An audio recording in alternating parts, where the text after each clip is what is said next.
23 ਦਸੰਬਰ 2021 ਨੂੰ ਲੁਧਿਆਣਾ ਦੇ court complex 'ਚ ਬੰਬ ਧਮਾਕਾ ਹੋਇਆ। ਪੁਲਿਸ ਮੁਤਾਬਕ ਹਮਲਾਵਰ ਮੌਕੇ ਤੇ ਹੀ ਮਾਰਿਆ ਗਿਆ। ਇੱਕ ਦੀ ਮੌਤ ਹੋਈ, 4 ਜ਼ਖਮੀ ਹੋਏ। ਲੋਕਾਂ 'ਚ ਆਮ ਗੱਲਾਂ ਬਾਤਾਂ ਦੀ ਧਾਰਨਾ ਹੈ ਕਿ ਚੋਣਾਂ ਆ ਗਈਆਂ ਨੇ ਤਾਂ ਇੰਜ ਹੁੰਦਾ ਹੈ। ਹਰ ਸਿਆਸੀ ਆਗੂ ਦਾ ਟਵੀਟ, ਉਹਦਾ ਬਿਆਨ ਸੁਣੋ, ਵੇਖੋ, ਪੜ੍ਹੋ, ਸਭ ਦੀ ਇੱਕੋ ਜਿਹੀ ਸਕ੍ਰਿਪਟ ਹੈ।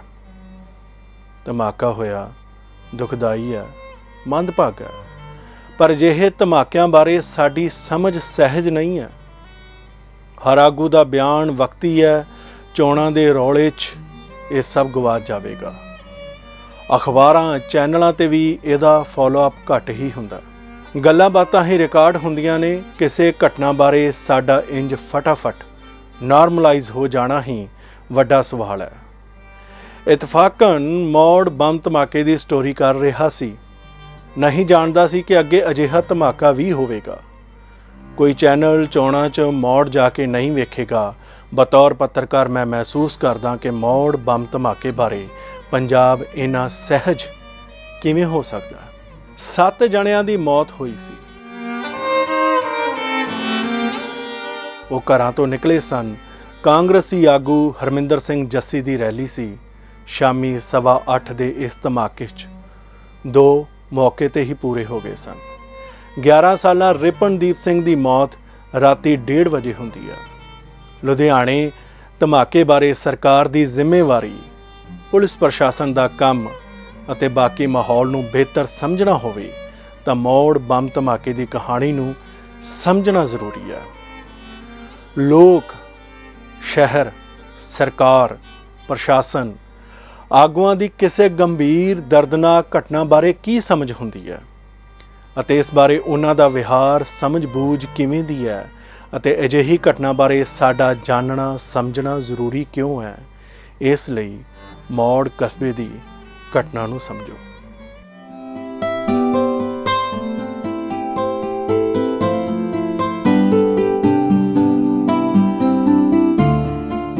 ਮੌੜ ਸ਼ਹਿਰ ਇਤਿਹਾਸਕ ਸ਼ਹਿਰ। ਲੋਕਧਾਰਾ 'ਚ ਇਸ ਥਾਂ ਦਾ ਜ਼ਿਕਰ ਹੈ। ਅੰਗਰੇਜ਼ਾਂ ਦਾ ਠਿਕਾਣਾ ਵੀ ਰਿਹਾ। ਮੌੜ ਬਾਰੇ ਸਿਆਸੀ ਜ਼ਮੀਨ ਤੇ ਵਿਅੰਗ ਵੀ ਹੈ। ਕਹਿੰਦੇ ਜਿਹੜੇ ਆਗੂ ਨੂੰ ਜਿਤਾਉਣਾ ਹੋਵੇ ਉਹਨੂੰ ਮੌੜ ਦੀ ਸੀਟ ਦੇ ਦਿਓ।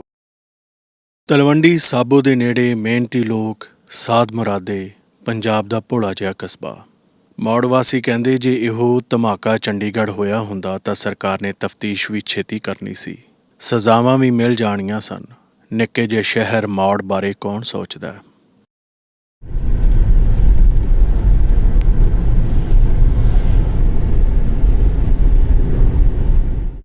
4 ਫਰਵਰੀ 2017 ਨੂੰ ਪੰਜਾਬ ਵਿਧਾਨ ਸਭਾ ਚੋਣਾਂ ਹੋਈਆਂ। ਅਗਲੀਆਂ ਚੋਣਾਂ ਵੀ ਆ ਗਈਆਂ ਨੇ। 5 ਸਾਲ ਹੋ ਗਏ ਨੇ ਪਰ ਇਨਸਾਫ ਅਜੇ ਤੱਕ ਨਹੀਂ ਮਿਲਿਆ। ਬੰਦੇ ਲਾਪਤਾ ਨੇ। ਧਮਾਕੇ ਦੇ ਪੀੜਤ ਪਰਿਵਾਰ ਆਪਣੀ ਕਹਾਣੀ ਵਾਰ-ਵਾਰ ਦੁਹਰਾਉਂਦੇ ਨੇ ਇਸ ਉਮੀਦ ਨਾਲ ਕਿ ਸਰਕਾਰ ਕੁਝ ਕਰੇਗੀ, ਪਰ ਕੁਝ ਨਹੀਂ ਹੋਇਆ। ਨਾ ਇਨਸਾਫ, ਨਾ ਪੀੜਤ ਪਰਿਵਾਰਾਂ ਨੂੰ ਕੋਈ ਠੋਸ ਧਰਵਾਸ।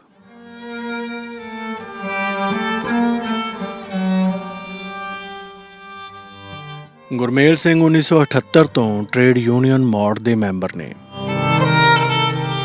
ਮੌੜ ਬੰਬ ਧਮਾਕੇ ਦੇ ਪਰਿਵਾਰਾਂ ਲਈ ਉਹਨਾਂ ਆਪਣੀ ਜਥੇਬੰਦੀ ਨਾਲ ਪਿਛਲੇ 5 ਸਾਲਾਂ ਤੋਂ ਲੰਮੀ ਲੜਾਈ ਲੜੀ ਹੈ।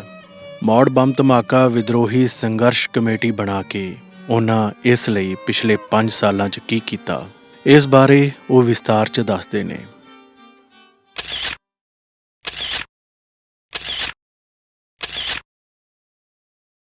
ਘਟਨਾ ਵਾਪਰਨ ਤੋਂ ਹੀ ਪ੍ਰਸ਼ਾਸਨ ਦਾ ਇਹ ਆ ਗਿਆ ਕਿ ਇਹ ਤਾਂ ਇੱਕ ਆਮ ਧਮਾਕਾ ਹੈ।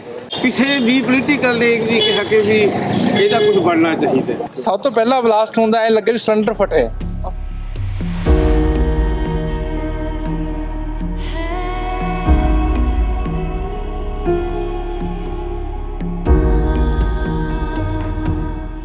ਕਾਰਵਾਈ ਦਾ ਸਿਰਫ ਆਹੀ ਹੋਈ ਹੈ ਵੀ 5-5 ਲੱਖ ਰੁਪਈਆ ਜਾਂ ਨੌਕਰੀਆਂ, ਮਤਲਬ ਜਿਹੜਾ ਮੁਰਜਮਾਂ ਵਾਲੀ ਤਾਂ ਕਦੇ ਗੱਲ ਹੀ ਨਹੀਂ ਹੋਈ ਵੀ ਕੋਈ ਮੁਰਜਮਾਂ ਦੇ ਸੰਬੰਧ 'ਚ। ਉਹ ਜਿਹੜੇ ਮਰਜ਼ੀ ਬੰਦੇ ਆ, ਭਾਵੇਂ ਡੇਰੇ ਦੇ ਆ ਭਾਵੇਂ ਬਿਨਾਂ ਡੇਰੇ ਤੋਂ। ਦੇਖੋ ਆਪਣਾ ਮਤਲਬ ਤਾਂ ਹੈਗਾ ਮੁਰਜਮਾਂ ਨੂੰ ਫੜਨ ਦਾ। ਜਦੋਂ ਮੁਰਜਮਾਂ ਨੂੰ ਫੜਿਆ ਜਾਊਗਾ ਉਹਨਾਂ ਨੂੰ ਮਤਲਬ ਜੇਲ੍ਹ 'ਚ ਤੁੰਨਿਆ ਜਾਊਗਾ, ਉਹਨਾਂ ਦੀ ਕੋਈ ਮਤਲਬ ਅਖਬਾਰ ਦੇ ਵਿੱਚ ਜਾਂ ਕਿਤੇ ਟੀਵੀ ਚੈਨਲ ਤੇ ਕੋਈ ਖਬਰ ਆਊਗੀ, ਆਪਾਂ ਨੂੰ ਤਾਂ ਫੇਰ ਹੀ ਪਤਾ ਲੱਗਣਾ ਨਾ। ਹਜੇ ਤੱਕ ਤਾਂ ਕੁਝ ਨਹੀਂ ਹੈਗਾ। ਪੀੜਤ ਪਰਿਵਾਰ ਆਪਣੇ ਨੂੰ ਵਿੱਤ ਮੰਤਰੀ ਸਾਹਿਬ ਨੂੰ ਮਿਲਣ ਗਏ, ਉਹ ਕਹਿੰਦਾ ਵੀ ਯਾਰ ਤੁਸੀਂ ਮੇਰੇ ਕੋਲੇ ਤਾਂ ਕੋਈ ਮਤਲਬ ਇਲਾਜ ਨਹੀਂ ਹੈਗਾ, ਤੁਸੀਂ ਮੇਰੇ ਨਾਲ, ਮੈਂ ਤੁਹਾਨੂੰ ਮੁੱਖ ਮੰਤਰੀ ਸਾਹਿਬ ਨੂੰ ਮਿਲਾ ਦੂੰ।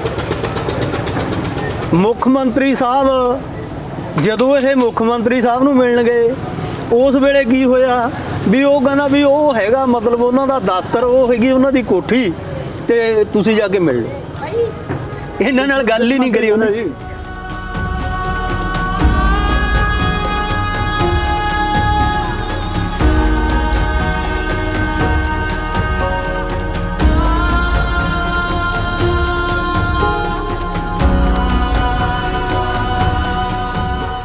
ਜਿਹਦੇ ਬਲਾਸਟ ਹੋਇਆ ਜੱਸੀ ਤੇ ਉਹ ਨਹੀਂ ਮੂੰਹ ਖੋਲ ਰਹੇ। ਜਿੱਦਣ ਮਹਾਰਾਜ ਗਏ ਆ ਉਦਣ ਅਸੀਂ ਐਂ ਖੜੇ ਆ ਸਾਰੇ, ਤੇ ਜੱਸੀ ਸਾਹਿਬ ਉੱਥੋਂ ਦੀ ਲੰਘ ਕੇ ਆਪਦੀ ਗੱਡੀ 'ਚ ਬੈਠ ਗਏ।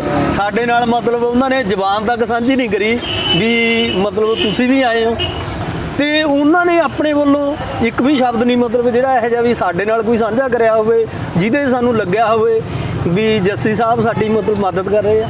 ਜਾਂ ਆਪਦੀ ਦੁੱਖ ਰੋਇਆ ਹੋਵੇ ਭਾਈ ਮੇਰਾ ਮੈਂ ਬਚਿਆ ਮਸਾਂ ਜਾਂ ਮੈਂ ਨਾ ਹੋ ਜਾਣੀ ਸੀਗੀ, ਇਸ ਤਰ੍ਹਾਂ ਸ਼ੇਅਰ ਕੀਤਾ ਹੋਵੇ। ਇੱਥੇ ਪ੍ਰੋਗਰਾਮ ਬਹੁਤ ਕੀਤੇ ਆ ਅਸੀਂ। ਸਭ ਤੋਂ ਪਹਿਲਾਂ ਤਾਂ ਆਪਾਂ ਇਹ ਸਮਝਦੇ ਹਾਂ ਵੀ ਜਿਹੜੇ ਦੋਸ਼ੀ ਆ ਉਹਨਾਂ ਨੂੰ ਫੜਿਆ ਜਾਵੇ। ਉਦੋਂ ਬਾਅਦ ਮਤਲਬ ਨੌਕਰੀਆਂ ਦੀ ਗੱਲ ਆ, ਉਦੋਂ ਬਾਅਦ ਕੋਈ ਮੁਆਵਜ਼ੇ ਦੀ ਗੱਲ ਹੈ। ਜੇ ਹੋਰ ਵੀ ਮਤਲਬ ਜਿਹੜਾ 5 ਲੱਖ ਕਿੱਡੀ ਕੁ ਵੱਡੀ ਗੱਲ ਹੈ। ਇਹ ਸਾਨੂੰ ਤਾਂ ਇਹ ਲੱਗਦਾ ਜੀ ਸਰਕਾਰ ਹੈ ਜਿਹੜੀ ਇਸ ਨੂੰ ਦਬਾ ਰਹੀ ਵੀ ਇਸ ਘਟਨਾ ਦੇ ਪਿੱਛੇ ਜੱਸੀ ਦਾ ਹੱਥ ਹੈ। ਜੱਸੀ ਨੂੰ ਫੜਿਆ ਜਾਵੇ, ਉਹ ਤੋਂ ਪੁੱਛਗਿੱਛ ਕਰੀ ਜਾਵੇ ਤਾਂ ਇਹ ਜਿਹੜਾ ਬਲਾਸਟ ਦਾ ਉਹ ਨਿਕਲੂਗਾ। ਇਹ ਕਾਰਨ ਵੀ ਇਹੀ ਹੈ ਕਿਉਂਕਿ ਇਹ 'ਚ ਐਂਟੈਂਗਲ ਜੱਸੀ ਹੈ। ਜੱਸੀ ਕਰਕੇ ਜਿਹੜੀ ਸਰਕਾਰ ਹੈ ਹਰ ਵਾਰ ਪਿੱਛੇ ਰਹਿੰਦੀ ਹੈ। ਜੱਸੀ ਨੂੰ ਤਬਦੀਲ 'ਚ ਸ਼ਾਮਲ ਕਰਕੇ ਹੀ ਨਹੀਂ ਪੁੱਛਿਆ ਗਿਆ ਕਿ ਤੇਰੀ ਸਭਾ ਦੇ ਵਿੱਚ ਇਹ ਬਲਾਸਟ ਹੋਇਆ ਹੈ, ਤੁਸੀਂ ਕੀ ਕਹਿਣਾ ਚਾਹੁੰਦੇ ਹੋ? ਕਿਹਦੇ ਨਾਲ ਰੰਜਿਸ਼ ਸੀਗੀ, ਕੀ ਗੱਲ ਹੋਈ? ਕੌਣ ਕਰ ਸਕਦਾ ਹੈ? ਇਹ ਤੁਹਾਨੂੰ ਮਾਰਨ ਵਾਸਤੇ ਹੈ ਜਾਂ ਕਿਸੇ ਹੋਰ ਰਾਤੇ ਨਾਲ ਹੈ? ਉਹਨਾਂ ਨੂੰ ਜੈਡ ਸਿਕਿਉਰਿਟੀ ਪ੍ਰੋਵਾਈਡ ਕਰਤੀ, ਜਦੋਂ ਕਿ ਅੱਜ ਤੱਕ ਕਲੀਅਰ ਨਹੀਂ ਹੋਇਆ ਕਿ ਖਤਰਾ ਜੱਸੀ ਨੂੰ ਸੀਗਾ। ਸਰਕਾਰ ਇਹ ਕਲੀਅਰ ਕਰਦੇ ਕਿ ਜੱਸੀ ਦੀ ਜਾਨ ਨੂੰ ਖਤਰਾ ਸੀ, ਇਸ ਕਰਕੇ ਇਹ ਬਲਾਸਟ ਹੋਇਆ ਹੈ। ਉਹਨੂੰ ਜੈਡ ਸਿਕਿਉਰਿਟੀ ਮਿਲ ਜੇ ਕਿਸੇ ਨੂੰ ਕੋਈ ਇਤਰਾਜ਼। ਇਹ ਹਜੇ ਧੁੰਦਲਾ ਹੈ, ਕਲੀਅਰ ਨਹੀਂ। ਕਿ ਜਦੋਂ ਇਹ ਨਹੀਂ ਹੋਇਆ ਵੀ ਇਹ ਬਲਾਸਟ ਕੀ ਚੋਣ ਪ੍ਰਕਿਰਿਆ ਨੂੰ ਪ੍ਰਭਾਵਿਤ ਕਰਨਾ ਚਾਹੁੰਦੇ ਸੀ, ਜੱਸੀ ਨੂੰ ਮਾਰਨਾ ਚਾਹੁੰਦੇ ਸੀ, ਜਾਂ ਕੁਝ ਹੋਰ ਉਹਨਾਂ ਦੇ ਏਮ ਸੀ, ਇਹ ਅੱਜ ਤੱਕ ਕਲੀਅਰ ਨਹੀਂ ਹੋਇਆ। ਤੇ ਜੈਡ ਸਿਕਿਉਰਿਟੀ ਕਿਉਂ ਦਿੰਦੇ ਸੀ? ਉਸ ਤੋਂ ਬਾਅਦ ਅਖਲਾਕੀ ਫਰਜ਼ ਬਣਦਾ ਸੀਗਾ ਉਸ ਕੈਂਡੀਡੇਟ ਦਾ ਕਿ ਉਹਨਾਂ ਪਰਿਵਾਰਾਂ ਦੇ ਨਾਲ ਉਹ ਹਮਦਰਦੀ ਜ਼ਾਹਰ। ਅਖਲਾਕੀ ਫਰਜ਼ ਬਣਦਾ ਸੀਗਾ ਫਰਵਰੀ 17 ਦੇ ਵਿੱਚ ਜੋ ਸਰਕਾਰ ਚੁਣੀ ਗਈ, ਉਹ ਉਹਨਾਂ ਨਾਲ ਹਮਦਰਦੀ ਪੂਰਵਕ ਰਵੱਈਆ ਅਖਤਿਆਰ ਕਰੇ। ਇਹ ਦੋਨੇ ਹੀ ਪੈਟਰਨ ਫੇਲ ਹੋਏ। ਨਾ ਤਾਂ ਉਹ ਕੈਂਡੀਡੇਟ ਹਾਰ ਗਿਆ ਹੋ, ਪਰ ਉਹਦੀ ਸਰਕਾਰ ਬਣ ਗਈ। ਉਹ ਚਾਹੁੰਦਾ ਕਰਵਾ ਸਕਦਾ ਸੀ, ਪਰ ਉਹਨਾਂ ਨੇ ਨਾ, ਸਰਕਾਰ ਨੇ ਤਾਂ ਉਹਨਾਂ ਦਾ ਹੱਥ ਕਰਿਆ। ਜੋ ਵੀ ਇਹ ਹੋਇਆ, ਜੋ ਵੀ ਹੋਇਆ, ਜਦੋਂ 5-5 ਲੱਖ ਰੁਪਇਆ ਦਿੱਤਾ ਹੈ, ਪਹਿਲੇ 15 ਦਿਨ ਸਰਕਾਰ ਚੁੱਪ ਸੀ। ਸਾਰੀ ਮੰਡੀ ਜਾਮ ਕਰਨ ਦਾ ਇਹ ਜਦੋਂ ਐਲਾਨ ਕਰਤਾ, ਸੂਬਾ ਅਖਬਾਰ ਦੇ ਵਿੱਚ ਸਟੇਟਮੈਂਟ ਆ ਗਈ ਕਿ ਅਸੀਂ ਇਹਨਾਂ ਬੰਦਿਆਂ ਨੂੰ 5-5 ਲੱਖ ਰੁਪਇਆ ਦੇਵਾਂਗੇ। ਜਦੋਂ ਕੋਈ ਹੋਰ ਪ੍ਰੋਗਰਾਮ ਰੱਖਤਾ, ਫਿਰ ਉਹਦਾ ਵੀ ਨੌਕਰੀ ਵੀ ਦੇਵਾਂਗੇ। ਐਕਸ਼ਨ ਤੋਂ ਬਾਅਦ ਕੋਈ ਸਰਕਾਰ ਦਾ ਐਲਾਨ ਹੋਇਆ, ਆਪਣੇ ਆਪ ਕਿਸੇ ਨੇ ਨਹੀਂ ਕਰਿਆ ਕਿ ਵੀ ਅੱਜ ਕੁਛ ਕਰ ਲਈ ਗੁੜ ਦੀ ਗਲੀ ਛੱਡ ਦਿਓ ਕਿ ਵੀ ਅੱਜ ਵਾਲਾ ਪ੍ਰਦਰਸ਼ਨ ਨਾ ਹੋਵੇ। ਇੱਥੇ ਆ ਗਿਆ ਤੇ ਸਵਾਪਨ ਸ਼ਰਮਾ ਐਸਐਸਪੀ ਸੀਗੇ, ਉਹ ਆ ਗਏ। ਡੀਸੀ ਸੀਗੇ ਆਪਣੇ ਦੀਪਰਵਾ ਲੱਕੜਾ, ਉਹ ਆ ਗਏ। ਉਹ ਕਹਿੰਦੇ ਵੀ 7 ਦਿਨਾਂ ਦੇ ਅੰਦਰ ਅੰਦਰ ਤੁਹਾਨੂੰ ਨੌਕਰੀਆਂ ਮਿਲ ਜਾਣਗੀਆਂ, ਸਭ ਦੇ ਮੈਡੀਕਲ ਰਿਪਲੇਸਮੈਂਟ ਕਲੀਅਰ ਹੋ ਜੂਗੀ। ਦੋਸ਼ੀ ਤੱਕ ਅਸੀਂ ਪਹੁੰਚ ਚੁੱਕੇ ਆ ਤੇ ਕੁਛ ਹੀ ਦਿਨਾਂ 'ਚ ਤੁਹਾਨੂੰ ਪਤਾ ਲੱਗ ਜੂ ਕਿ ਵੀ ਦੋਸ਼ੀ ਅੰਦਰ ਪਓ ਕਰਦੇ ਆ। ਫਿਰ ਉਹਦਾ ਸੰਸਕਾਰ ਹੋਇਆ, ਨਹੀਂ ਇੱਥੇ ਜਾਮ ਲੱਗ ਗਿਆ ਸੀਗਾ।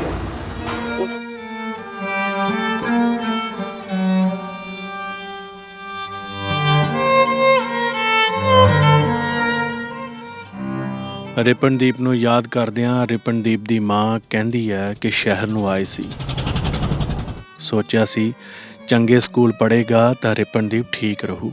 ਪਿੰਡ ਸਦੋਹਾਂ ਤੋਂ ਮੌੜ ਆ ਗਏ।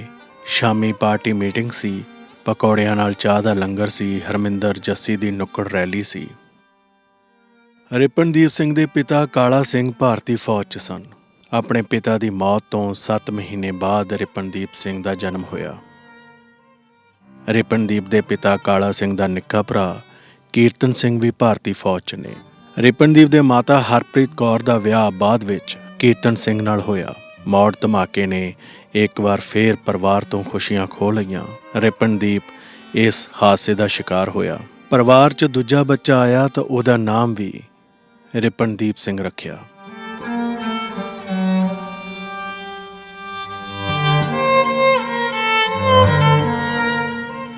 ਸਲਾਹ ਦਾ ਬਹੁਤ ਵਧੀਆ ਸੀ। ਵਾਹ ਹੈ ਤਾਂ ਸਰਾਤੀ ਜਿੱਦੀ ਵੀ ਵਾਲਾ ਸੀ ਵੀ ਜਿਹੜੀ ਚੀਜ਼ ਲੈਣੀ ਹੈ ਲੈਣੀ ਹੋਈ ਆ।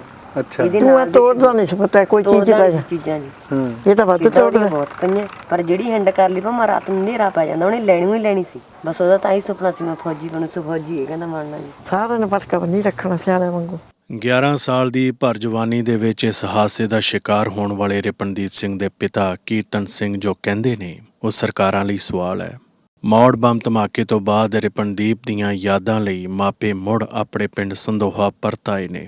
ਕਹਿੰਦੇ ਨੇ ਕਿ ਮੁੜ ਯਾਦ ਕਰੀਦਾ ਕਿ ਆਖਰ ਮੌੜ ਗਏ ਹੀ ਕਿਉਂ। ਜੇ ਪਤਾ ਹੁੰਦਾ ਸਾਡੀ ਦੁਨੀਆ ਉੱਜੜ ਜਾਣੀ ਹੈ ਤਾਂ ਮੌੜ ਰਹਿਣ ਦਾ ਕਦੀ ਨਾ ਸੋਚਦੇ। ਅਸੀਂ ਬਾਰਡਰਾਂ 'ਤੇ ਡਿਊਟੀ ਦੇ ਰਹੇ ਹਾਂ। ਸਰਕਾਰ ਦਾ ਕੰਮ ਬਣਦਾ ਹੈ ਕਿ ਸਾਡੇ ਪਰਿਵਾਰ ਦੀ ਰੱਖਿਆ ਕਰਨਾ। 5 ਸਾਲ ਬੀਤ ਚੁੱਕੇ ਹਨ, ਅਜੇ ਸਾਡੇ ਬੱਚਿਆਂ ਦੇ ਦੋਸ਼ੀ ਨਹੀਂ ਫੜੇ ਗਏ ਔਰ ਜੱਸੀ ਨੂੰ ਵੀ ਪਤਾ ਹੈ ਵੀ ਬਲਾਸਟ ਕਿਹਨੇ ਕਰਾਇਆ ਔਰ ਜੱਸੀ ਦੀ ਸਾਰੀ ਚਾਲ ਸੀ ਇਹ। ਔਰ ਜੋ ਮਰੂਤੀ ਗੱਡੀ ਦੇ ਵਿੱਚ ਬੰਬ ਬਲਾਸਟ ਹੋਇਆ ਹੈ ਉਹ ਸਰਸਾ ਡੇਰੇ ਦੇ ਵਿੱਚ ਗੱਡੀ ਤਿਆਰ ਕੀਤੀ ਗਈ ਸੀ ਔਰ ਸਾਰੀ ਜਾਂਚ ਉੱਥੋਂ ਤੱਕ ਪਹੁੰਚ ਚੁੱਕੀ ਸੀ ਪਰ ਸਰਕਾਰ ਨੇ ਉੱਥੋਂ ਜਾ ਕੇ ਫੇਰ ਹੱਥ ਖਾਲੀ ਮੁੜਿਆ। ਜਦੋਂ ਵੀ ਪੁੱਛਦੇ ਕਹਿੰਦੇ ਬਸ 2 ਦਿਨ ਹੈ ਦੋਸ਼ੀ ਫੜੇ ਜਾਣਗੇ। ਔਰ ਮੈਂ ਸਰਕਾਰ ਨੂੰ ਇਹ ਕਹਿਣਾ ਹੈ, ਚੰਨੀ ਸਾਹਿਬ ਨੂੰ ਇਹ ਕਹਿਣਾ ਵੀ ਅਸੀਂ ਬਾਰਡਰਾਂ 'ਤੇ ਡਿਊਟੀ ਦੇ ਰਹੇ ਹਾਂ ਆਰਮੀ ਦੇ ਵਿੱਚ। ਸਾਡੇ ਪਰਿਵਾਰ ਦੀ ਰੱਖਿਆ ਕਰਨਾ ਸਰਕਾਰ ਦਾ ਕੰਮ ਹੈ। ਅਸੀਂ ਬਾਰਡਰ 'ਤੇ ਡਿਊਟੀ ਦੇਵਾਂਗੇ ਕਿ ਸਾਡੇ ਪਰਿਵਾਰ ਦੀ ਰੱਖਿਆ ਅਸੀਂ ਕਰ ਸਕਦੇ ਹਾਂ ਕਿਤੇ ਵੀ। ਅਤੇ ਸਰਕਾਰ ਦਾ ਕੀ ਫਾਇਦਾ ਜੋ ਸਾਡੇ ਪਰਿਵਾਰ ਦੀ ਕੋਈ ਵੀ ਸਹਾਇਤਾ ਨਹੀਂ ਦੇ ਸਕੇ। ਔਰ ਮੈਂ ਚੰਨੀ ਸਾਹਿਬ ਨੂੰ ਕਹਿਣਾ ਹੈ ਵੀ ਜੋ ਵੀ ਤੁਸੀਂ ਦੋਸ਼ੀ ਕਹਿੰਦੇ ਸੀ ਹੁਣ ਫੜਾਂਗੇ, ਜੋ ਸਾਡੇ ਬੱਚਿਆਂ ਦੇ ਦੋਸ਼ੀ ਹੈ ਉਹਨਾਂ ਨੂੰ ਜਲਦੀ ਤੋਂ ਜਲਦੀ ਦੋਸ਼ੀਆਂ ਨੂੰ ਫੜਿਆ ਜਾਵੇ। ਔਰ ਦੂਸਰੀ ਗੱਲ ਇਹ ਕਹਿਣਾ ਚੰਨੀ ਸਾਹਿਬ ਨੂੰ, ਜੋ ਜੱਸੀ ਹੈ ਕਾਂਗਰਸ ਦਾ ਉਹ ਤੋਂ ਪੁੱਛ ਪੜਤਾਲ ਕੀਤੀ ਜਾਵੇ ਜੋ ਬੰਬ ਬਲਾਸਟ ਕੀਤਾ ਸੀ। ਔਰ ਦੂਸਰਾ ਰਾਮ ਰਹੀਮ ਦੇ ਡੇਰੇ ਵਿੱਚ ਗੱਡੀ ਤਿਆਰ ਹੋਈ ਸੀ, ਰਾਮ ਰਹੀਮ ਨੂੰ ਕਿਉਂ ਨਹੀਂ ਪੁੱਛਿਆ ਗਿਆ ਅਜੇ ਤੱਕ। ਇਸ ਕੇਸ ਦੀਆਂ ਤਾਰਾਂ ਡੇਰਾ ਸਿਰਸਾ ਨਾਲ ਜੁੜਦੀਆਂ ਨੇ। ਗੁਰਤੇਜ ਸਿੰਘ ਕਾਲਾ ਡੇਰਾ ਸਿਰਸਾ ਦੇ ਸੁਰੱਖਿਆ ਦਸਤੇ ਦਾ ਮੈਂਬਰ ਹੈ।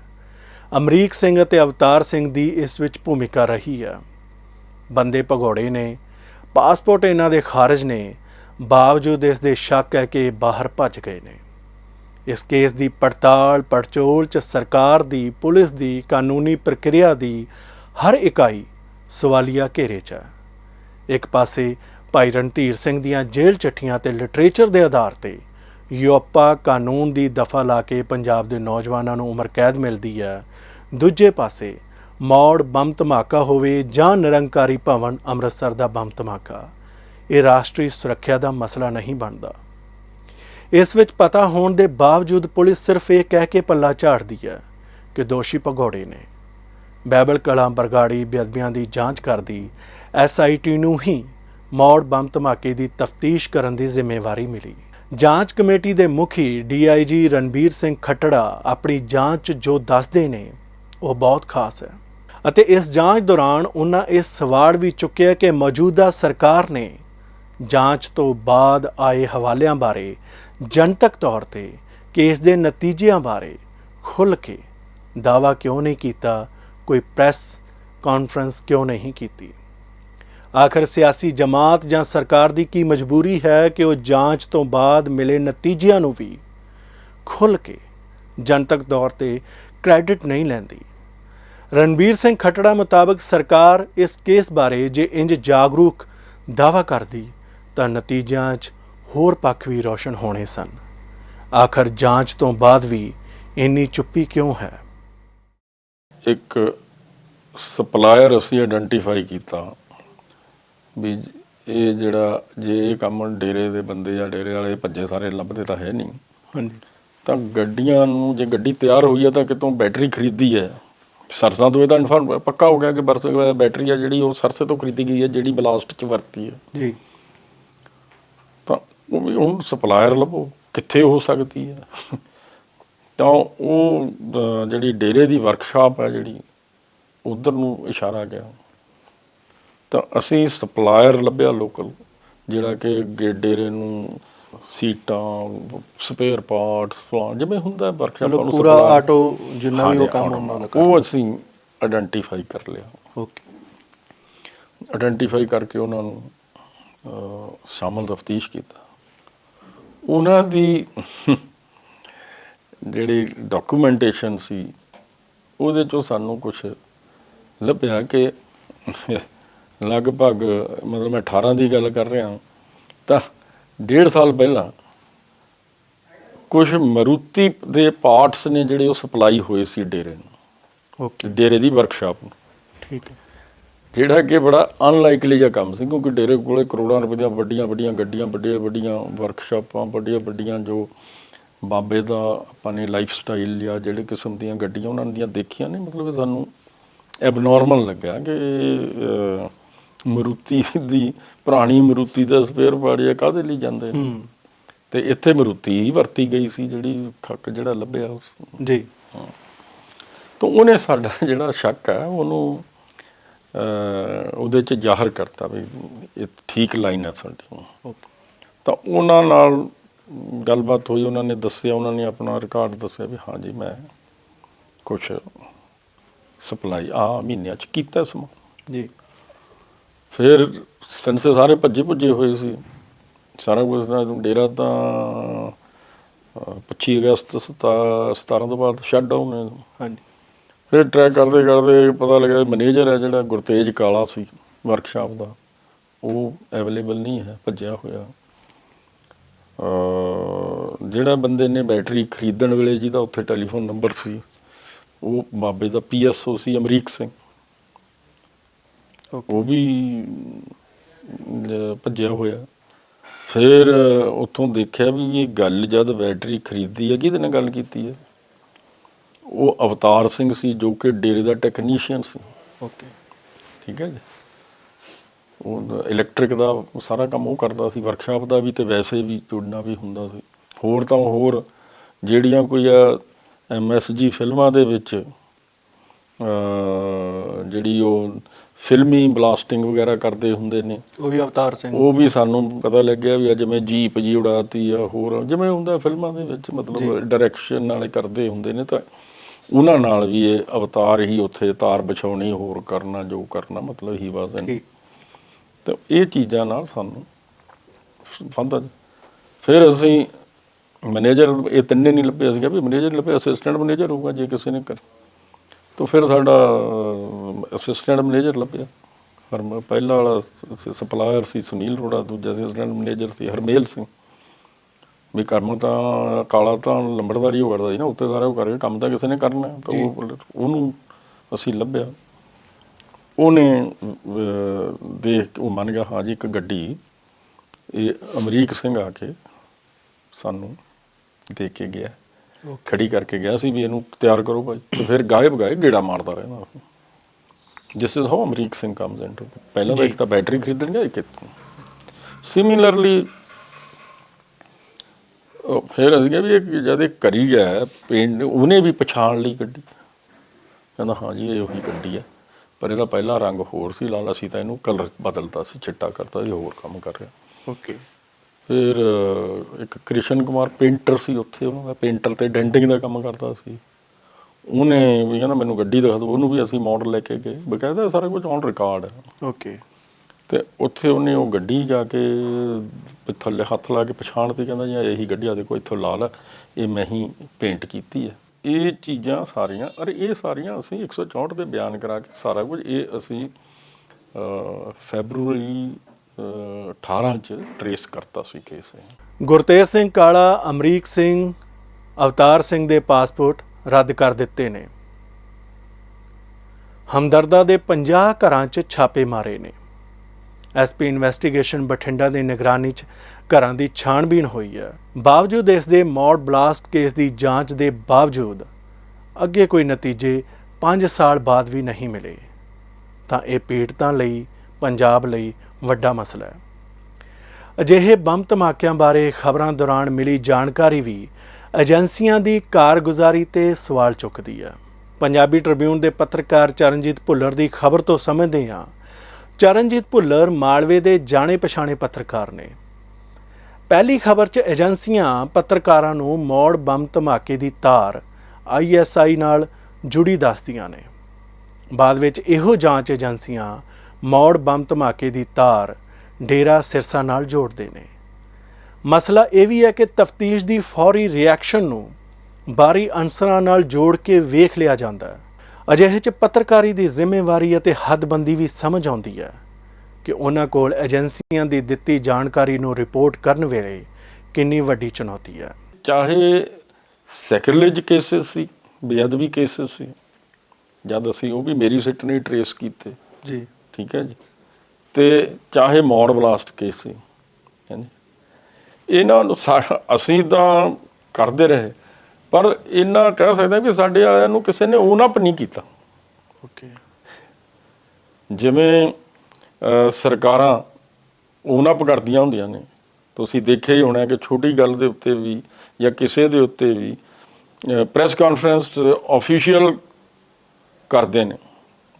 ਟਾਰਗੇਟ ਕਿਲਿੰਗ ਸੀ, ਟਾਰਗੇਟ ਕਿਲਿੰਗ ਦੇ ਵਿੱਚ ਉਸ ਮੌਜੂਦਾ ਸਰਕਾਰ ਨੇ ਤੇ ਉਤਲੇ ਸਾਰਿਆਂ ਨੇ ਕਲੇਮ ਕੀਤਾ ਜੀ ਅਸੀਂ ਆ ਬੰਦੇ ਫੜ ਲਏ ਨੇ, ਆ ਦੋਸ਼ੀ ਫੜ ਲਏ ਨੇ। ਬਿਲਕੁਲ ਉਹ ਮਤਲਬ ਸਿੰਸ ਉਹ ਟਾਰਗੇਟ ਕਿਲਿੰਗ ਵਾਲੇ ਸੀ, ਉਹਦੇ 'ਚ ਸਾਡੇ ਜਿਹੜੀ ਪੁਲਿਸ ਲੀਡਰਸ਼ਿਪ ਵੀ ਸੀ ਤੇ ਸਰਕਾਰ ਜਿਹੜੀ ਸਟੇਟ, ਉਹਨਾਂ ਨੇ ਉਹਨਾਂ ਨੂੰ ਕਲੇਮ ਕੀਤਾ ਜੀ ਆ ਅਸੀਂ ਜਿਹੜੇ ਆ ਟਾਰਗੇਟ ਕਿਲਿੰਗ ਵਾਲੇ ਫੜ ਲਏ ਨੇ। ਤੁਸੀਂ ਵੀ ਦੇਖਿਆ ਹੋਣਾ ਲੁਧਿਆਣੇ ਵੀ, ਚੰਡੀਗੜ੍ਹ ਵੀ ਪ੍ਰੈਸ ਕਾਨਫਰੰਸ ਜੀ। ਬਟ ਅਨਫੋਰਚੂਨੇਟਲੀ ਬੇਅਦਬੀ ਕੇਸਿਸ 'ਚ ਵੀ ਤੇ ਮੌੜ ਬਲਾਸਟ ਕੇਸ 'ਚ ਕਿਸੇ ਨੇ ਕਲੇਮ ਨਹੀਂ ਮੇਰੇ ਤੋਂ ਬਿਨਾਂ, ਮੈਂ ਉਹਦੇ 'ਚ ਵੀ ਤੇ ਇਹਦੇ 'ਚ ਵੀ ਐਜ਼ ਅ ਸਿਟ 'ਚ ਮੈਂ ਕਲੇਮ ਕਰਦਾ, ਔਰ ਮੈਂ ਕੋਰਟ ਦੇ ਵਿੱਚ ਵੀ ਮੇਰੀਆਂ ਚੀਜ਼ਾਂ ਦੇ ਉੱਤੇ ਮੋਹਰ ਵੀ ਲੱਗੀ ਹੈ। ਔਰ ਇਹ ਵੀ ਇੱਕ ਤਰਾਸਦੀ ਹੈ ਕਿ ਅੱਜ ਲੋਕਾਂ ਭੰਬਲ ਭੂਸੇ 'ਚ ਰੱਖੇ, ਹਰ ਬੰਦਾ ਕਹਿੰਦਾ, ਮੈਂ ਹਾਲੇ ਵੀ ਮੇਰੇ ਕਈ ਵਾਰੀ ਆਈ ਫੀਲ ਮੈਂ ਬੜਾ ਮੇਰੇ ਮਨ ਨੂੰ ਇਹ ਮੇਰੇ ਮਨ ਤੇ ਬੋਝ ਰਹਿੰਦਾ, ਅਸਰ ਵੀ ਹੁੰਦਾ ਕਿ ਮੇਰੀ ਸਿਟ ਨੇ 25 ਬੰਦੇ ਜੀ ਵੱਖ-ਵੱਖ ਬੇਅਦਬੀ ਕੇਸਿਸ ਵਾਲੇ ਫੜ ਕੇ, ਠੀਕ ਹੈ, ਕਾਨੂੰਨ ਦੇ ਸਾਹਮਣੇ ਖੜੇ ਕੀਤੇ। ਬਿਲਕੁਲ, ਕਿਹਨੇ ਗ੍ਰੰਥ ਸਾਹਿਬ ਚੋਰੀ ਕੀਤਾ, ਕਿਹਨੇ ਖੰਡਾਏ, ਕਿਹਨੇ ਮਤਲਬ ਮੌੜ 'ਚ ਕੀਤਾ, ਸੌਰੀ ਕਿਹਨੇ ਦਿਆਲਪੁਰੇ ਗੁਰੂਸਰ ਭਗਤੇ ਕੀਤਾ, ਕਿਹਨੇ ਮੱਲ ਕੇ ਕੀਤਾ, ਕਿਹਨੇ ਬਰਗਾੜੀ ਕੀਤਾ, ਸਾਰੇ ਕਰਕੇ ਕੌਮ ਦੇ ਲੋਕਾਂ ਦੇ ਕਾਨੂੰਨ ਦੇ ਸਾਹਮਣੇ ਡਿਫਰੈਂਟ ਸਟੇਜਿਸ ਨੇ ਕੇਸਿਸ ਦੀਆਂ। ਸਿਰਫ ਜਿਹੜਾ 120 ਜਿਹੜੇ ਸਾਜ਼ਿਸ਼ ਵਾਲੇ ਜਿਹੜੇ ਬੰਦੇ ਨੇ, ਉਹ ਆ ਜਿਵੇਂ ਇਹਦੇ 'ਚ ਹਰਸ਼ ਧੂਰੀ ਹੈ ਜੀ, ਸੰਦੀਪ ਬਰੇਟ ਹੈ, ਇਹ ਭੱਜੇ ਹੋਏ ਨੇ, ਠੀਕ ਹੈ। ਇਹ ਸਿਮਿਲਰਲੀ ਇਹ ਕਿ ਮੌੜ ਬਲਾਸਟ 'ਚ ਜਿਹੜੇ ਇਹ ਤਿੰਨ ਨੇ ਇਹ ਭੱਜੇ ਹੋਏ ਨੇ, ਭਗੌੜੇ ਨੇ। ਇੱਕ ਲਾਸਟ ਕਮੈਂਟ ਕਰਿਓ, government of Punjab, district administration ਤੇ ਪੁਲਿਸ, ਤਿੰਨਾਂ ਪਾਸਿਆਂ ਤੋਂ ਇਸ ਕੇਸ ਨੂੰ ਲੈ ਕੇ 5 ਸਾਲ ਬਾਅਦ ਵੀ ਜੇ ਕੁਝ ਅਪਡੇਟ ਨਹੀਂ ਹੋ ਰਹੀ, ਤੁਹਾਡੇ ਤੋਂ ਬਾਅਦ ਵੀ ਜੇ SIT ਦਾ ਗਠਨ ਹੋ ਜਾਂਦਾ ਤੇ ਤੁਹਾਨੂੰ ਨਹੀਂ ਲੱਗਦਾ ਵੀ ਕੋਈ ਵੀ ਕੇਸ ਥਾਂ ਟਿਕਾਣੇ ਨਹੀਂ ਪਹੁੰਚਣਾ ਚਾਹੁੰਦਾ? ਗਲਿਚ ਹੈ ਕਿ ਇਹ ਬੰਦੇ ਫੜੇ ਨਹੀਂ ਜਾ ਰਹੇ।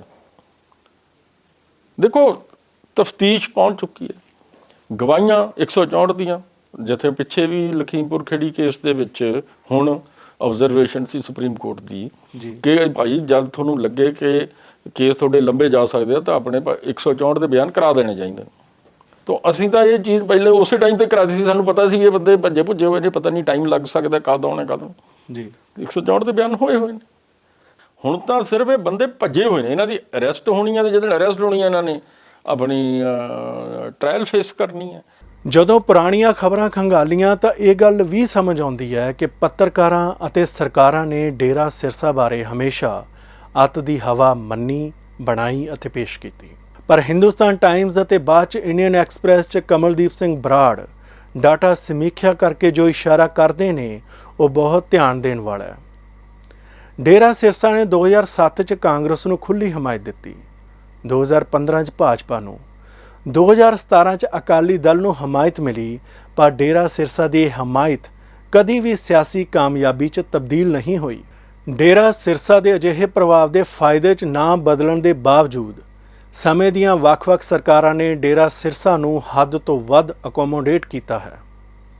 ਮਾਲ ਵਿੱਚ ਬਹੁਤ ਸਾਰੇ ਬੰਦੇ ਇਸ਼ਾਰਾ ਵੀ ਕਰਦੇ ਨੇ ਕਿ ਡੇਰਾ ਸਿਰਸਾ ਦੇ ਬੰਦੇ ਸਰਕਾਰ ਵੱਲੋਂ ਮੁਹੱਈਆ ਕਰਵਾਈਆਂ ਗੱਡੀਆਂ ਨਾਲ ਗਸ਼ਤ ਕਰਦੇ ਰਹੇ ਨੇ। ਸਰਕਾਰ ਕੋਈ ਵੀ ਹੋਵੇ, ਉਹ ਡੇਰਾ ਸਿਰਸਾ ਤੇ ਇੰਨੀ ਮਿਹਰਬਾਨ ਕਿਉਂ ਰਹੀ, ਇਸ ਦੀ ਸਮੀਖਿਆ ਵੀ ਹੋਣੀ ਚਾਹੀਦੀ ਹੈ।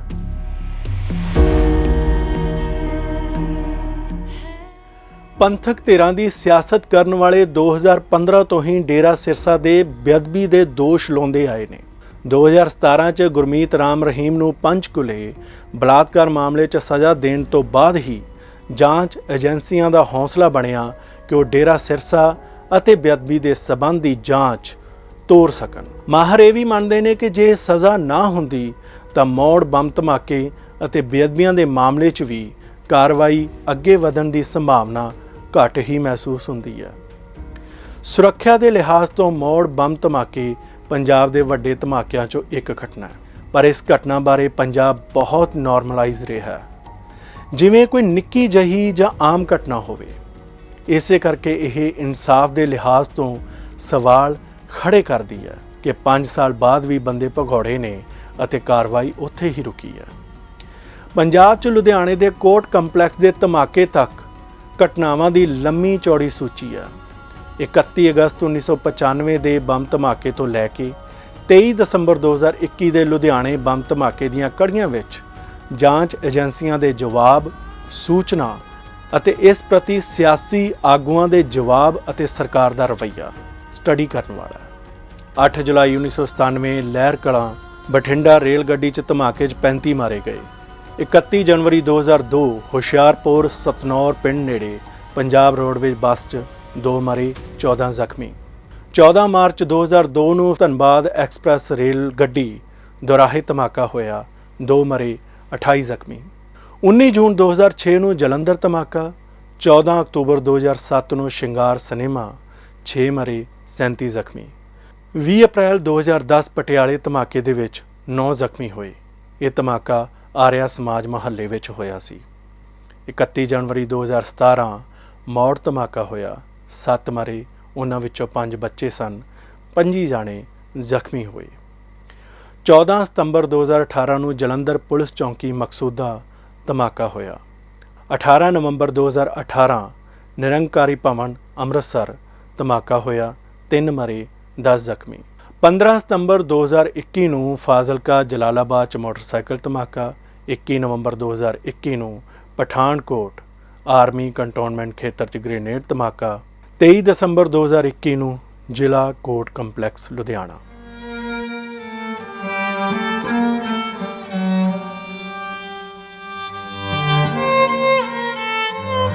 ਜਸਕਰਨ ਸਿੰਘ ਵੀ ਇਸ ਮੌੜ ਬੰਬ ਧਮਾਕੇ ਦਾ ਸ਼ਿਕਾਰ ਹੋਇਆ।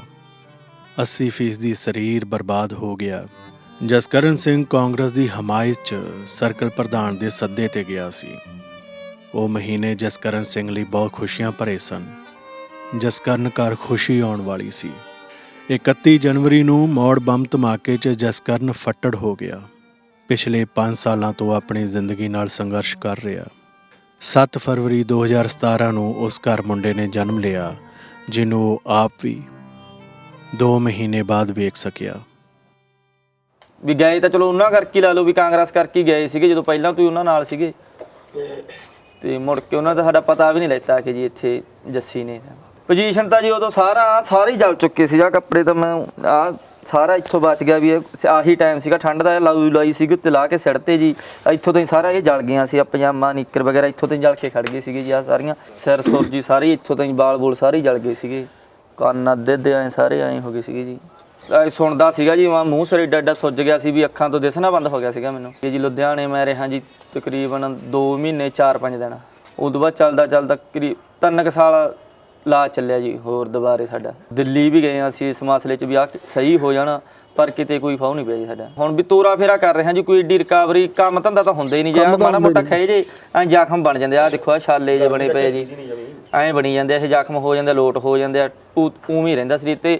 ਹੁਣ ਠੰਡ 'ਚ ਤਾਂ ਹਜੇ ਮਾੜਾ ਮੋਟਾ ਵੀ ਬਾਹਰ ਅੰਦਰ ਤੁਰ ਫਿਰ ਪੈਂਦੇ ਆ, ਗਰਮੀ 'ਚ ਨਹੀਂ ਚੱਲੀਦਾ, ਸਰੀਰ ਮੱਚਦਾ ਗਰਮੀ 'ਚ ਤਾਂ ਜਮੀ।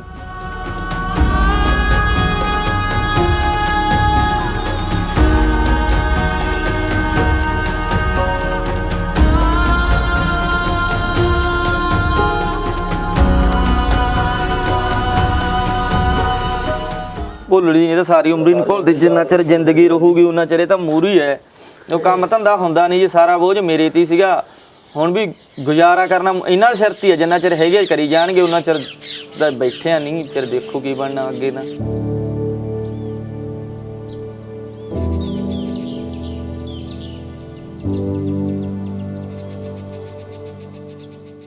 ਚੱਲਦਾ ਤਾਂ ਇਹੀ ਹੈ ਜੀ, ਪਹਿਲਾਂ ਤਾਂ ਦੇਖੋ ਜੋ ਵੀ ਕੋਈ ਮਗਰ ਲੱਗਿਆ ਫਿਰਦਾ ਕਿਸੇ ਵੀ ਪਾਰਟੀ ਦੇ, ਦੇਣ ਲੈਣ ਨੂੰ ਇਹਨਾਂ ਕੋਲੇ ਕੁਛ ਨਹੀਂ ਜੀ। ਪਹਿਲਾਂ ਤਾਂ ਹੁਣ ਦੇਖੋ ਸਾਡਾ ਅੱਜ ਤਾਈਂ ਕਿਸੇ ਨੇ ਸਾਰ ਨਹੀਂ ਲਈ, ਜੋ ਜਿਹੜਾ ਕਰਕੇ ਅਸੀਂ ਗਏ ਸੀ ਰੈਲੀ 'ਚ, ਜਿਵੇਂ ਹਰਮਿੰਦਰ ਸਿੰਘ ਜੱਸੀ ਸੀਗੇ, ਇਹਨਾਂ ਨੇ ਸਾਡਾ ਅੱਜ ਤਾਈਂ ਪਤਾ ਵੀ ਨਹੀਂ ਲੈਤਾ ਵੀ ਚਲੋ ਜਿਹੜਾ ਕੁਛ ਉਹਨਾਂ ਦੇ ਹੱਸ-ਵਸ ਨਹੀਂ ਬੰਦਾ ਪਤਾ ਹੀ ਲੈਂਦਾ। ਆਪਾਂ ਤਾਂ ਕੋਈ ਦੁਰਘਟਨਾ ਹੋ ਜਾ ਆਪਾਂ ਜਾਂਦੇ ਆ ਕਿਸੇ ਦੇ ਘਰੇ ਵੀ ਭਾਈ ਦੁੱਖ ਬਣਾਉਣੇ ਆ, ਪਰ ਸਾਡੇ ਕੋਲੇ ਅੱਜ ਤਾਈਂ ਕੋਈ ਨਹੀਂ ਆਇਆ ਜੀ, ਉਹਨਾਂ ਦਾ ਪਰਿਵਾਰ ਦਾ ਵੀ ਨਹੀਂ ਆਇਆ, ਹੋਰ ਤਾਂ ਛੱਡੋ ਤੁਸੀਂ ਵੀ ਆਪ ਤਾਂ ਕੀ ਆਉਣਾ ਉਹਨਾਂ ਨੇ।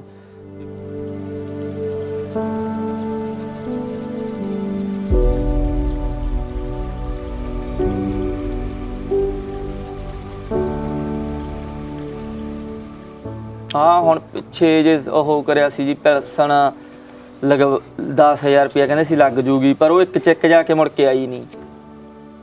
ਇੰਜ ਦੀ ਦੂਜੀ ਕਹਾਣੀ ਅਮਰੀਕ ਸਿੰਘ ਦੀ ਹੈ। ਅਮਰੀਕ ਸਿੰਘ ਦੇ ਘਰ 26 ਦਸੰਬਰ 2016 ਨੂੰ ਮੁੰਡਾ ਹੋਇਆ ਸੀ। ਮਹੀਨੇ ਬਾਅਦ 31 ਜਨਵਰੀ ਨੂੰ ਅਮਰੀਕ ਦਾ ਸਰੀਰ ਮੌੜ ਬੰਬ ਧਮਾਕੇ ਦਾ ਸ਼ਿਕਾਰ ਹੋਇਆ ਅਤੇ 2 ਮਹੀਨੇ ਦੇ ਲੰਮੇ ਇਲਾਜ ਤੋਂ ਬਾਅਦ ਘਰ ਵਾਪਸੀ ਹੋਈ। 60% ਸਰੀਰ ਬਰਬਾਦ ਹੋ ਗਿਆ, ਪਰ ਅਸਰ ਅਜੇ ਤੱਕ ਭੁਗਤ ਰਿਹਾ, ਜਿਸ ਦਾ ਜਵਾਬ ਕਿਸੇ ਕੋਲ ਨਹੀਂ ਹੈ।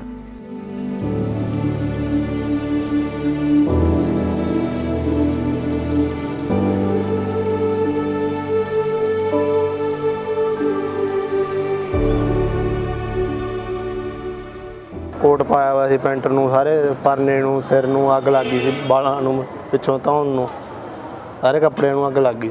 ਮੈਂ ਬਾਜ਼ਾਰ ਗਿਆ ਵਾ ਸੀਗਾ ਜੀ, ਡੈਡੀ ਗਏ ਹੋਏ ਸੀਗੇ, ਮੈਂ ਇੱਥੇ ਮਾਰਕੀਟ ਸਾਰਿਆਂ ਨੂੰ ਕਹਿ ਕੇ ਗਏ ਸੀਗੇ ਕਿ ਸਾਰੇ ਜਣੇ ਆਏ ਹੋ ਕਿ ਜੱਸੀ ਆਊਗਾ।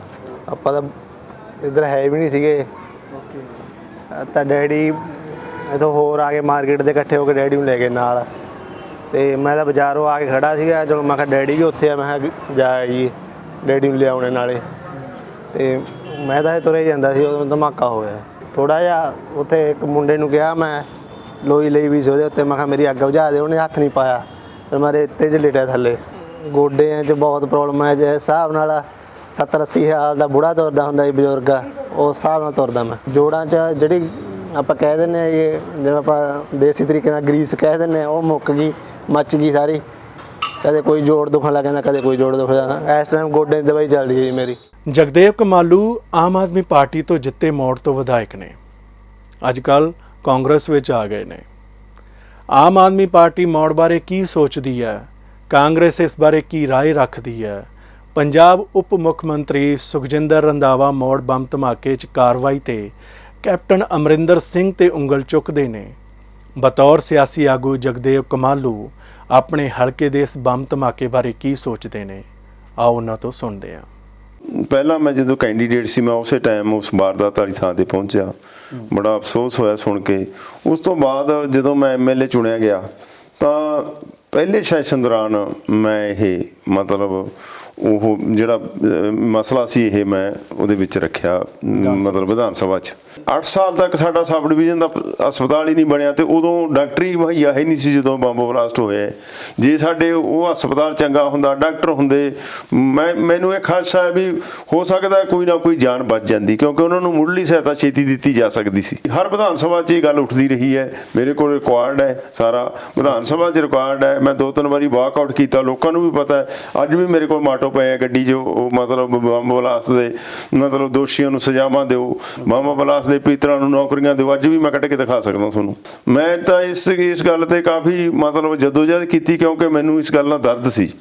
ਮੇਰੇ ਹਲਕੇ 'ਚ ਇਹ ਗੱਲ ਹੋਈ ਹੈ ਤੇ ਮੇਰੇ ਸ਼ਹਿਰ 'ਚ ਹੋਈ ਹੈ।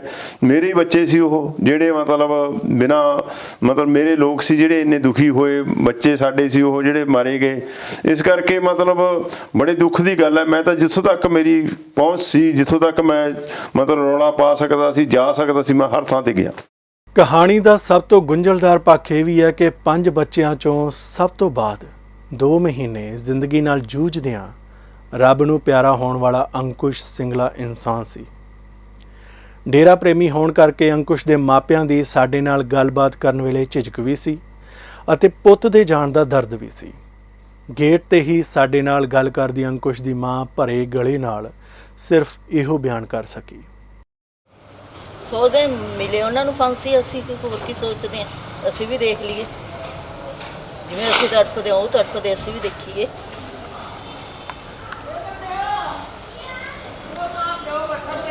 ਨਿਆਂ ਤਾਂ ਇਹੀ ਹੈ ਵੀ ਅਗਲੇ ਨੂੰ ਵੀ ਐਂ ਮਚਾਇਆ ਜਾਵੇ ਸਾਡੇ ਅੱਖਾਂ ਦੇ ਸਾਹਮਣੇ। ਵੱਖ-ਵੱਖ ਪਾਰਟੀਆਂ ਦੇ ਲੀਡਰ ਤੁਹਾਡੇ ਕੋਲ ਆਏ ਕਦੀ? ਉਹਨਾਂ ਦੀ ਕੀ ਜਵਾਬ ਹੁੰਦੇ? ਕੋਈ ਲੀਡਰ ਨਾ ਆਇਆ, ਨਾ ਸਾਨੂੰ ਕਿਸੇ ਨੇ ਕਦੇ ਪੁੱਛਿਆ। ਬੰਬ ਕਾਂਡ 'ਚ ਮਾਸੂਮ ਜੋ ਸ਼ਹੀਦ ਹੋ ਗਏ, ਚੇਤੇ ਕਰਕੇ ਉਹਨਾਂ ਨੂੰ ਨੈਣੋਂ ਨੀਰ ਚੋ ਗਏ। ਬੰਬ ਕਾਂਡ 'ਚ ਮਾਸੂਮ ਜੋ ਸ਼ਹੀਦ ਹੋ ਗਏ, ਚੇਤੇ ਕਰਕੇ ਉਹਨਾਂ ਨੂੰ ਨੈਣੋਂ ਨੀਰ ਚੋ ਗਏ। ਕਿਸ ਵੈਰੀ ਨੇ ਇਹ ਕਰਮ ਕਮਾਇਆ, ਕਾਤੋਂ ਲੱਭਦਾ ਨੀ ਵੈਰੀ, ਕਿ ਕਿਸੇ ਜੋਰ ਹੀ ਨਹੀਂ ਲਾਇਆ। ਇਹ ਗੀਤ ਮੌੜ ਬੰਬ ਧਮਾਕੇ 'ਚ ਮਾਰੇ ਗਏ ਜੀਆਂ ਨੂੰ ਯਾਦ ਕਰਦਾ ਮੌੜ ਨਿਵਾਸੀ ਜਤਿੰਦਰ ਰੁਪਾਲ ਨੇ ਲਿਖਿਆ। ਗੀਤ ਹੈ, ਗੱਲਾਂ ਹਨ, ਤਫਤੀਸ਼ ਹੈ, ਸਰਕਾਰ ਹੈ, ਅਗਲੀ ਸਰਕਾਰ ਹੈ, ਪਰ ਇਨਸਾਫ ਕਿੱਥੇ ਹੈ?